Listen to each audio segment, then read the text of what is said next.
Hey, Jefferson Santos here again, International Marketing Director with World Ventures. We are starting the last Getting Started video, but this is not your last video you're ever going to learn from, but this is the last video in the series. And we're talking about third-party validation. Who is validating you? And this is so key right here. This is like the magic pixie dust that really gets the thing going and gets the duplication going. So let's go ahead and break this down real quick.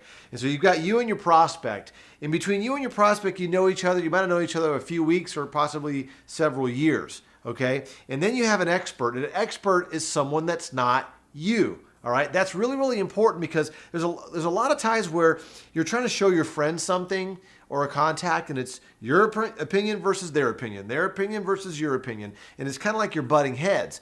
But when you introduce a third-party expert to the equation, they're kind of on their best behavior, okay? And so what I want to talk about here in this video is the relationship between the three people, how you interact with that, how do you set it up properly to maximize the relationships, and then also what you do after that. So right here, there's trust and respect between the expert and you, okay? Because obviously you respect them, they're the expert.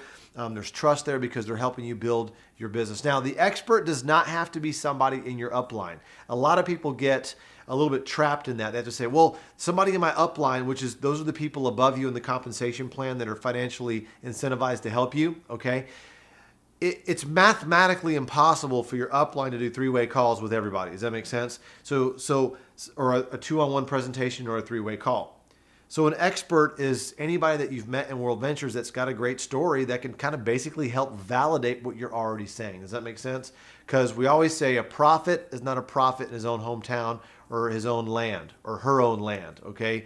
Familiarity breeds contempt. If they know you too well, they're not going to respect you on a certain subject, okay? So there's trust here because you're showing your friend or your prospect or whatever, but a lot of times there's not respect on the subject of building a business, right?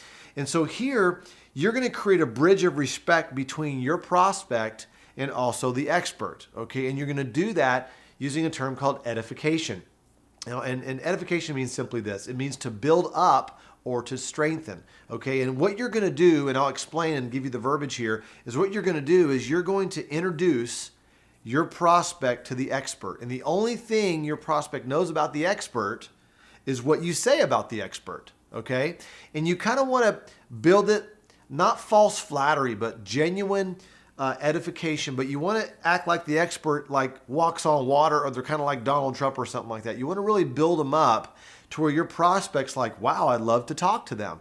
And versus, some kind of ambush thing where you're kind of ambushing it with two people on one person. You don't want to create that situation, all right? So let's kind of play this out here. So let's just make an example. Let's say it's a three-way phone call. A three-way phone call or two people that are in the business that are talking to somebody that's not in the business. That's what a three-way phone call is, all right?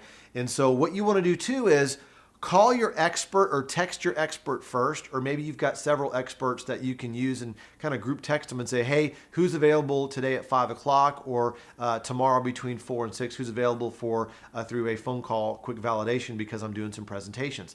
So don't just rely on one person to be your third-party expert. Have other people as well, so you're not painting yourself into a corner, all right? And so don't ambush your expert. For example, here's what ambushing is. You call your expert. Let's say I'm calling Rob up. Hey Rob, hey, it's Jefferson. I got Jared on the line right now, or I got Megan on the line right now. Can you talk to him? Like, they could be in the middle of a presentation. They could be in the middle of changing their kid's diaper. I don't know. Like, don't ambush your expert. Let them know that you need their help in a few hours or possibly a day in advance. That really helps. That, and also your expert has caller ID. So if you keep on ambushing them, they're probably not going to take your calls anymore. All right. Little joke there, a little being facetious. All right, so let's talk about how the introduction happens, all right? So let's say there's you, there's your friend that's a prospect, and then there's the expert. So for example, let's say I'm talking to my prospect, Megan, okay? And I'm introducing to my expert, Rob, okay? So I'm gonna text Rob up way beforehand. Hey Rob, listen, I've got a prospect named Megan I'm talking to at 6 o'clock, between 6 and 7 today. Are you gonna be available? Okay, and let's say he replies, sure, yeah, I'll be available. Say, great. So about a minute before the call, I call Rob up, my expert, and I say, Rob, here's who Megan is, kind of give them a lowdown on, her personality type, what her hot buttons are, things like that. Because once I get Rob on the phone with Megan, pretty much I'm going to be quiet and let Rob take over. I'm going to let Rob do the heavy lifting, the expert do the heavy lifting for me. Okay, that's how simple this business is.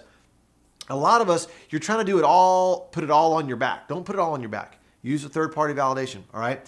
So give him a heads up. So he's well informed when he goes into the phone call to help move her to a buying decision, okay? And the expert's job is to get the prospect pretty much to a buying decision or very, very close, okay? And I'll come back to that in a second, all right? And so here's what I do. I threw a Rob in first. Now me and Rob, I brief him on who Megan is, and then all of a sudden now I'm going to patch Megan into the call. And she answers the phone, and this is obviously after she's watched the video. So I'm like, ring, ring, ring. She says, hello. I say, Megan, how's it going? Good. Hey, did you watch that video? That was awesome, wasn't it?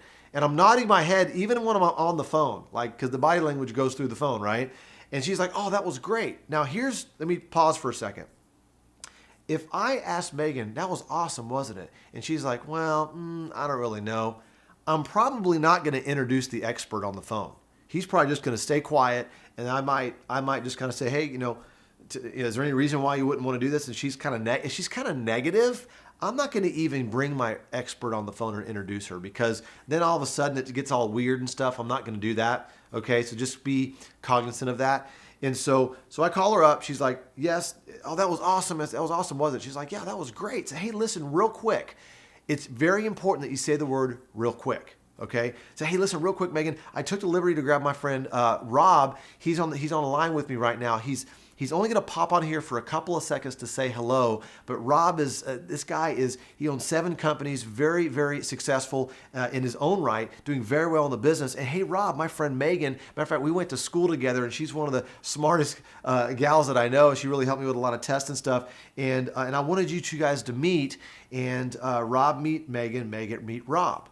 Okay, so I edified the expert first to my prospect, Megan, and then I edified Megan to my expert. So now she knows that the expert knows who she is. That's important, okay? And then the last piece is once I make the introduction, I kind of step back and put duct tape on my mouth, and I don't say anything. I never interrupt my expert. He's doing all the heavy lifting. Every time I jump in and interrupt him, I'm breaking down the credibility, okay? And that's just hurting my own paycheck, right? And so it's not about me trying to facilitate what I think I know. It's about the expert doing the heavy lifting. All right, so now the last thing is the expert's going to return the edification to me. So it might sound something like this. Rob might say, oh, Megan, how long, man, Jefferson, I know you went to school with Jefferson, but Jefferson is just on his way to the top in this company. And it's so awesome that you guys are, great friends. And so now the expert, like the Donald Trump type person that I've edified, is now saying good things about me in front of my prospect or my friend. So now she sees me a little bit differently now, because the expert edified me. So now everybody's raised up. The whole information gateway is like kind of open now to really have this conversation. So now the expert's going to ask Megan some questions. On this training video is not about what the expert's going to say. It's about what you say to set everything up, which I just talked about. And so he's going to talk to her and all that, ask questions, get her to make a buying decision, and get her to make that decision or get her right, like really, really close. Okay.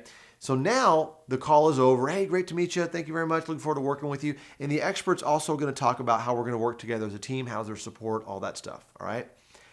So now we hang up, expert hangs up, and I'm going to stay on the phone with her real briefly for just like a minute. Okay. I don't want to get caught on the phone by myself trying to like backpedal. But what I want to do right here is I'm going to tell Megan, say, Megan, listen, you know me, right? And I'm doing this with or without you, but I'd love to have you on the team. I'm going to put thousands of people in this thing. I'm excited about it. It'd be a blast for all of us to go on trips together. Are you ready to get started? And I'm just going to pause and wait for her to say yes or well, or I'm just going to be quiet, right? I'm going to give her time to process and think. Because see, sometimes you think the expert's supposed to do all the work. Yeah, they do most of the work, most of the heavy lifting. But really, you're the one with the relationship with your prospect. So the expert's going to get him right to the goal line, okay? And all you're going to do is just kind of nudge him over. You're just going to say, hey, you know me, right? We've known each other for 15 years. We've been doing business now for 20 years, whatever the relationship is. And then you just say, hey, you ready to get started?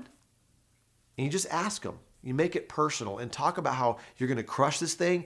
People follow people with certainty and that know where they're going. And if in your posture, in your voice, that you're excited and you're letting your prospect know, that your friend know that you're going to do this with or without them, they're going to be like, yeah, like I'm in. Okay. But it's all about your posture and how sure you are and that you're going to do this thing. All right. The expert already did the heavy lifting for you. All you got to do is nudge them over the edge. Cool. Awesome. So that's how edification works. That's how you build that respect bridge between the expert and the prospect so they have leverage, okay, to help your prospect make a buying decision. And that's how edification works. And that also works on a 2-on-1 presentation at a coffee shop. It also works when you're just getting your new person started and you just want them to hear a bunch of new stories to kind of get their pulse up and get them excited at the end of a presentation. You can just edify all these different reps in that presentation to your prospect. 5 different experts can be in a presentation. All these people that have World Venture stories, just introduce your prospect to all the different people in World Ventures and let them hear their stories. And it just kind of validates everything. Does that make sense? And so the more you use this right here, the more you're going to be successful. I always get people that are like, well, Jefferson, I'm talking to all these people. I've done 50 presentations, but nobody signed up. And I'm asking them, well, what are you doing after they see the presentation? Who are you getting on the phone? Who's validating you? They're like, no one?